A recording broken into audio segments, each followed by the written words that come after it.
ఒక సంవత్సరం వ్యాపారంలో నష్టం వచ్చింది. తన తోటి వ్యాపారస్తుడితో పోయి చెప్పుకున్నాడు, ఈ సంవత్సరం వ్యాపారంలో నష్టం వచ్చింది అన్నాడు. ఆ తోటి వ్యాపారస్తుడు ఏమన్నాడంటే, నువ్వు ఎవరిని పూజిస్తావన్నాడు. నేను కృష్ణుడిని పూజిస్తాను అన్నాడు. అతనేమన్నాడంటే, కృష్ణుడితో మనకేం పనిరా, మనం వ్యాపారస్తులం.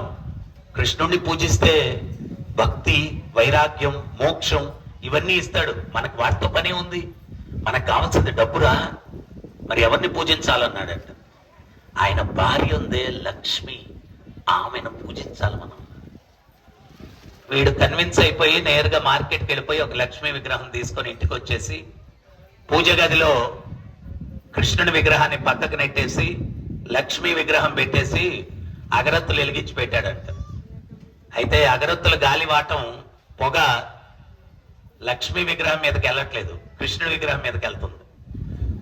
ఈయన్ని పూజించకూడదంటే పొగ ఆయన మీదకి వెళ్తుందని చెప్పి అటు ఇటు చూశాడంట. అక్కడ ఒత్తులు చేసుకునే దానికి దూది ఉందంట. ఆ దూది తీసుకొని కృష్ణుడి విగ్రహం ముక్కులో దూపేశాడంట.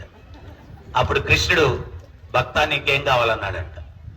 ఇన్ని రోజులు పూజిస్తే ఒక్కరోజు స్పందించలేదు, ఈ రోజు పూజించకూడదని చెప్పి పక్కకు నెట్టేస్తే స్పందిస్తున్నావేంటి స్వామి అన్నాడంట. అప్పుడు కృష్ణుడు అన్నాడంట, ఇన్ని రోజులు పూజించినా గానీ నేను ఉన్నానని ఒక్కరోజు గుర్తించలేదు నువ్వు, ఈ రోజే కదా నేను ఉన్నానని గుర్తించి ముక్కులో దూది దూపావు, అందుకని స్పందిస్తున్నాను అన్నాడు. ప్రపంచానికి భగవంతుని పట్ల విశ్వాసాన్ని కలిగించినటువంటి ఆచార్యులు, ఇస్కాన్ సంస్థాపకాచార్యులు అభయ చరణారవింద భక్తి వేదాంత స్వామి ప్రభుపాదులు ప్రపంచానికి విశ్వాసాన్ని కలిగించారండి. దానికి ఉదాహరణ ఇస్తాను మీకు నేను.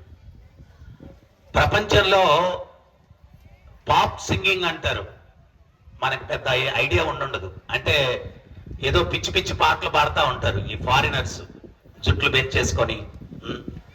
ఆ పాప్ సింగింగ్ అన్నటువంటిది ప్రపంచంలో మొట్టమొదట స్టార్ట్ చేసిన వ్యక్తి జార్జ్ హారిసన్. ఆయన ఇస్కాన్ సంస్థాపకాచార్యులు స్వామి ప్రభుపాదుల వారు ఈ హరే కృష్ణ మంత్రం, ఆ మంత్రాన్ని ఆయన పాడుతూ ఉంటే విని ఈ పాప్ సింగింగ్ మానేసి ఆయన హరే కృష్ణ, కృష్ణుడి మీద కీర్తనలు పాడడం మొదలు పెట్టాడు. ఆయన ఒకప్పుడు ఎంత ఫేమస్ అంటే 50 సంవత్సరాల క్రిందట ఆయనకి ఎంత పొడుగు చుట్టూ ఉండేది. ఒక వెంట్రుక లాగి పాట పాడుతూ ఆ వెంట్రుకటి చూపిస్తే అప్పట్లో ₹1,00,000 కొనేవాళ్ళండి. 50 సంవత్సరాల కిందట వెంట్రుక, అంత ఫేమస్ ఆయన. ఆయన ఈ చెత్త పాటలు మానేసి ఓ మై స్వీట్ లార్డ్ అని చెప్పి కృష్ణుడి మీద ఒక చక్కటి ఆల్బమ్